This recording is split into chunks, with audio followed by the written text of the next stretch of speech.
Hi friends, welcome to New Mechanical Mind. First நம்ம சேனலை support பண்ற உங்களுக்கு தேங்க்ஸ் சொல்லிக்கிறேன். நீங்க நம்ம சேனலுக்கு புதுசா இருந்தீங்கன்னா உடனே சப்ஸ்கிரைப் பண்ணுங்க. இந்த வீடியோல நாம பார்க்க போறது ISO 9001 2015 பார்ட் 2. பார்ட் 1 பார்க்காதவங்க மேல வர லிங்கை கிளிக் பண்ணிட்டு பார்த்துட்டு வாங்க. அப்பதான் ரொம்ப நல்லா புரியும். பார்ட் 1ல நாம what is QMS, objectives of QMS, pillars of QMS, what is ISO, why ISO is formed, what are the functions of ISO, what is ISO 9001. இந்த எல்லா கண்டென்ட்டை பத்தியும் டீடைல்டா பார்த்தோம். பார்ட் 2ல நாம பார்க்க போற content why ISO 9001 is launched, applicable industries for ISO 9001, history of ISO 9001, why ISO 9001 is revised, purpose to get certified for ISO 9001, principle of ISO 9001, ISO 9001 2008 West 2015 classes. இந்த எல்லா கண்டென்ட்டை பத்தியும் டீடைல்டா பார்க்க போறோம். இந்த வீடியோல நீங்க கண்டிப்பா பல புது இன்ஃபர்மேஷன்ஸை பத்தி தெரிஞ்சுப்பீங்க. அதனால வீடியோவை கடைசி வரைக்கும் முழுசா பாருங்க. உங்களுக்கு ரொம்ப யூஸ்ஃபுல்லா இருக்கும். வாங்க ட்ரெய்னிங்குள்ள போலாம். First why ISO 9001 is launched. ஏன் ISO 9001 லான்ச் பண்ணாங்க? In the past, each OEM, that is motor vehicle manufacturer, has their own quality standard and insisted to their supplier to follow the same. 30 years முன்னாடி வரைக்கும் ஒவ்வொரு OEMமும் அதாவது ஒவ்வொரு vehicle மேனுஃபேக்சரரும் அவங்களுக்குன்னு ஒரு தனி குவாலிட்டி ஸ்டாண்டர்டை மெயின்டைன் பண்ணாங்க. அவங்களோட சப்ளையரை அதை ஃபாலோ பண்ண சொல்லி இன்ஃபார்ம் பண்ணாங்க. It created some confusion to the suppliers and unnecessary time waste.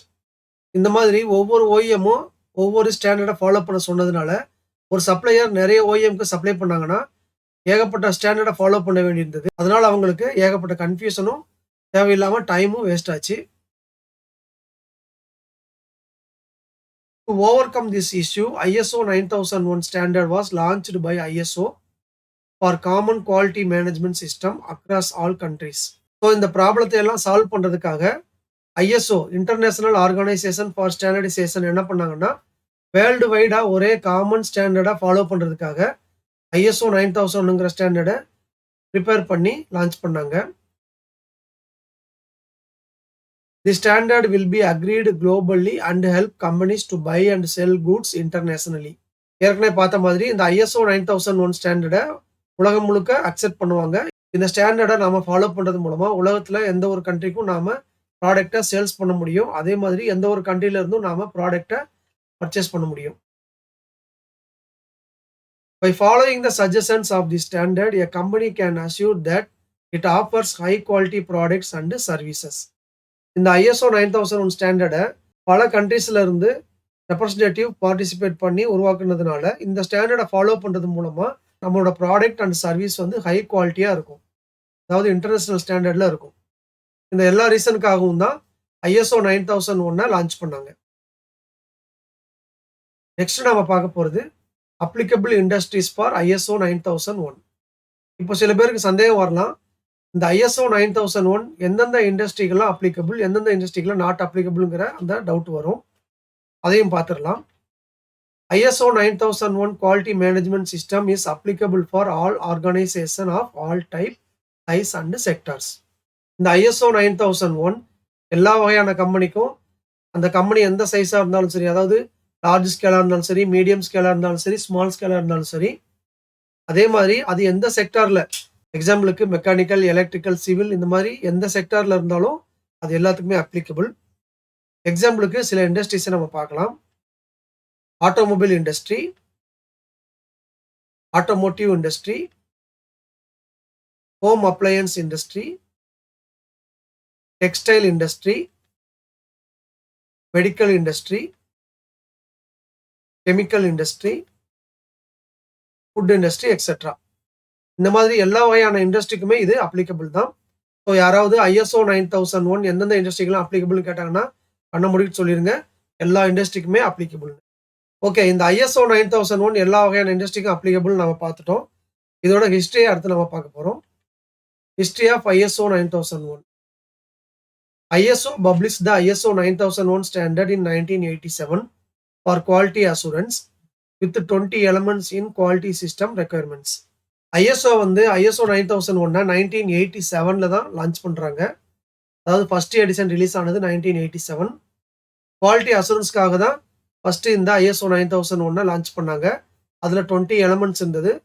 அந்த 20 எலிமெண்ட்ஸ்லயும் குவாலிட்டி அஷூரன்ஸ எப்படி மெயின்டெயின் பண்ணணுங்கிறதுக்கான கைட்லைன்ஸ மென்ஷன் பண்ணியிருந்தாங்க. First revision done in ISO 9001 in 1994. Small revision done in approximately all elements in quality system requirements. First ரிவிஷனை 7 வருஷம் கழிச்சு, அதாவது 1994ல பண்றாங்க.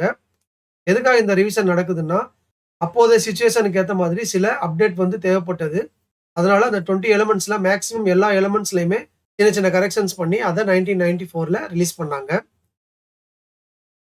Second revision done on 2000 and merging of ISO 9002 and ISO 9003 into ISO 9001 was done. Process approach. 2000ல second revision பண்ணும்போது ஒரு major change பண்றாங்க. ISO 9002, ISO 9003 இது எல்லாத்தையுமே ISO 9001ல மெர்ஜ் பண்றாங்க. மெர்ஜ் பண்றதுக்கு முன்னாடி ISO 9002வ ஒரு கம்பெனி ப்ராடக்ட் டிசைன் பண்ணாம ப்ரொடக்ஷன் அண்ட் சர்வீஸ் மட்டும் பண்ணிட்டு இருந்தாங்கன்னா அவங்களுக்காக லான்ச் பண்ணியிருந்தாங்க. அதே மாதிரி ISO 9003ய ஒரு கம்பெனி டிசைனும் பண்ணாம ப்ரொடக்ஷனும் பண்ணாம ப்ராடக்ட்டை டெஸ்டிங் அண்ட் டிஸ்ட்ரிபியூட் மட்டும் பண்ணிட்டு இருந்தாங்கன்னா அவங்களுக்காக ISO 9003ய லான்ச் பண்ணியிருந்தாங்க. ISO 9001ல ஏற்கனவே டிசைன் அண்ட் டெவலப்மெண்ட் இருந்தது.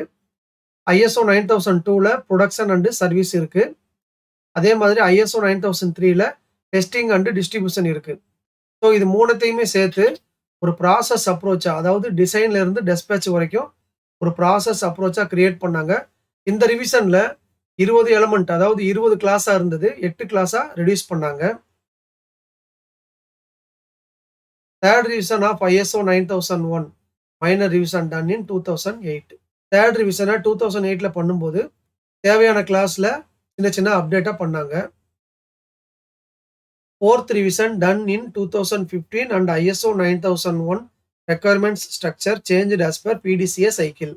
ஃபோர்த் ரிவிஷனை 2015ல பண்ணும்போது ஏற்கனவே 2008ல இருக்கிற கிளாஸஸ்ல சின்ன சின்ன கரெக்ஷன்ஸ் அண்ட் அப்டேட்லாம் பண்ணி PDCA ஸ்ட்ரக்சருக்கு, அதாவது பிளான் டூ செக் ஆக்ட்ங்கிற அந்த சைக்கிளுக்கு ஏற்ற மாதிரி அந்த ஸ்ட்ரக்சரை மாத்தினாங்க.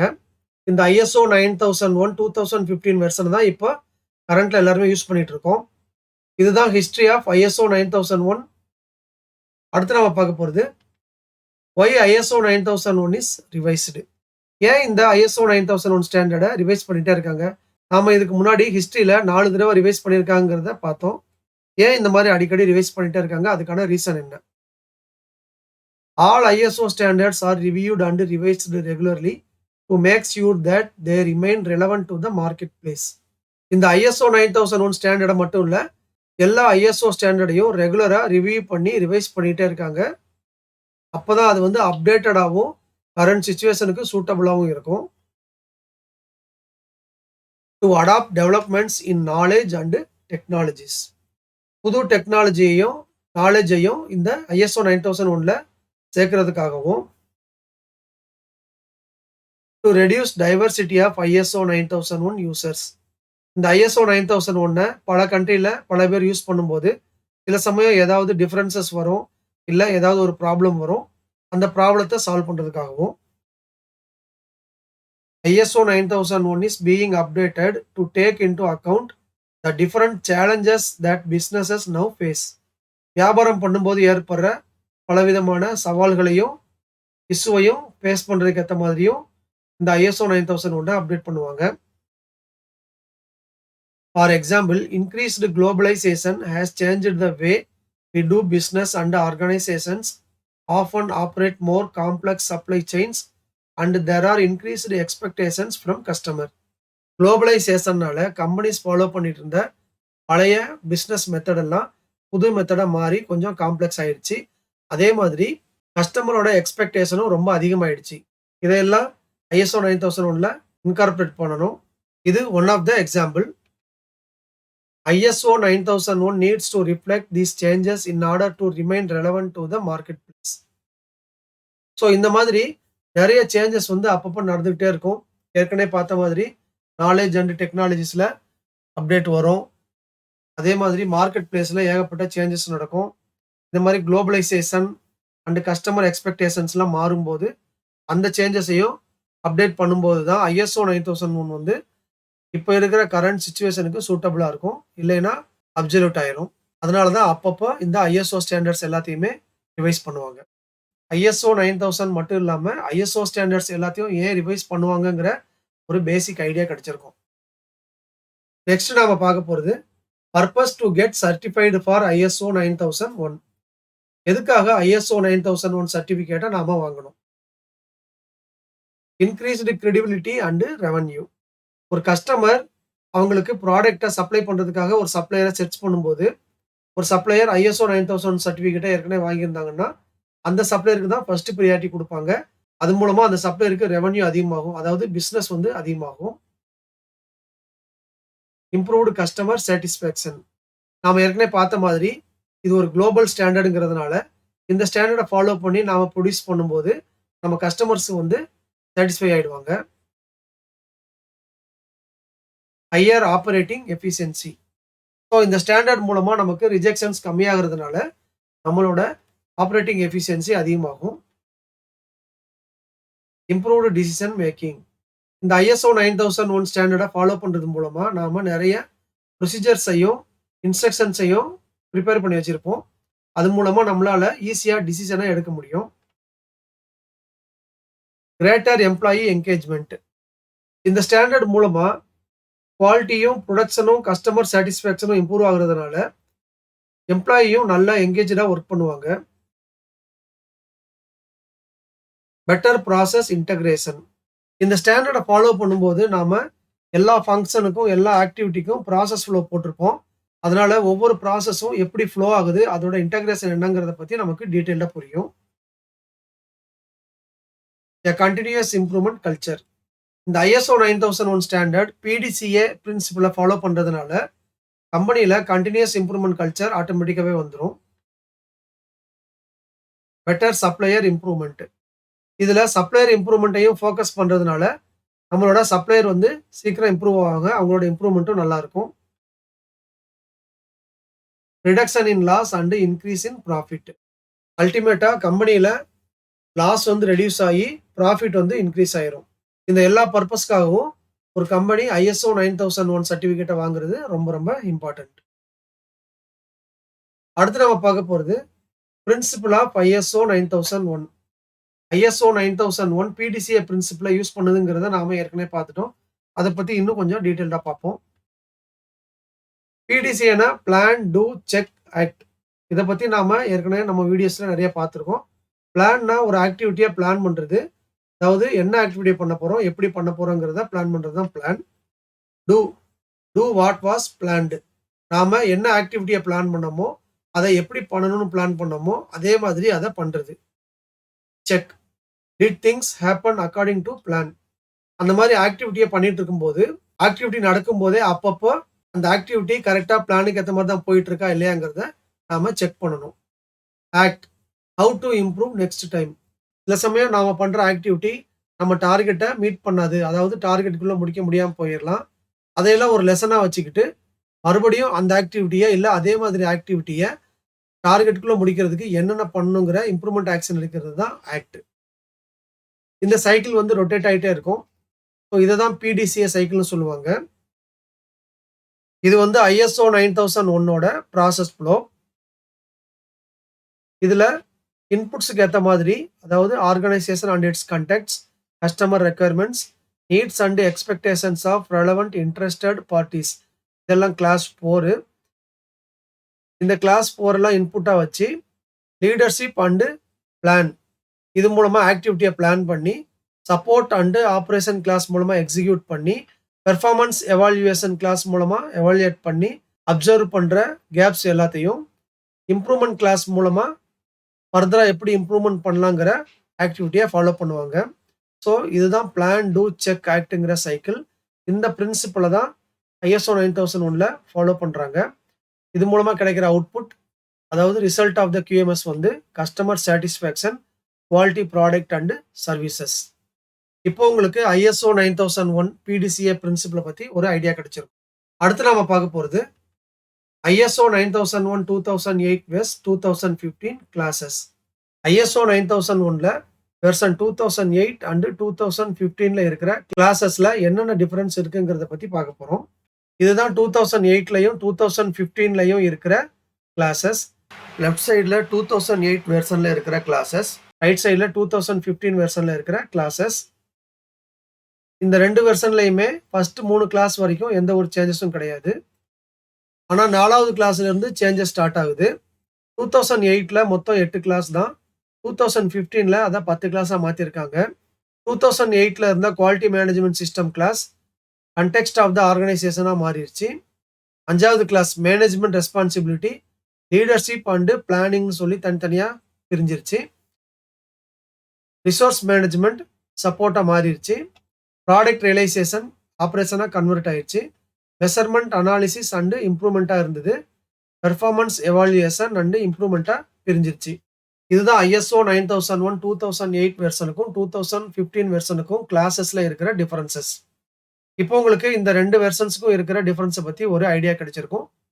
இனிமே வரப்போற வீடியோஸ்ல 2015 வெர்ஷன்ல இருக்கிற இந்த கிளாஸஸை பத்தி நாம டீடைல்டா பார்ப்போம். ஓகே ஃப்ரெண்ட்ஸ், இதோட ISO 9001 2015 Part-2 வீடியோ முடியுது. இந்த வீடியோ உங்களுக்கு யூஸ்ஃபுல்லா இருந்திருக்கும்னு நினைக்கிறேன். இந்த வீடியோ உங்களுக்கு பிடிச்சிருந்ததுன்னா லைக் பண்ணுங்க, உங்க ஃப்ரெண்ட்ஸ் எல்லாருக்கும் ஷேர் பண்ணுங்க.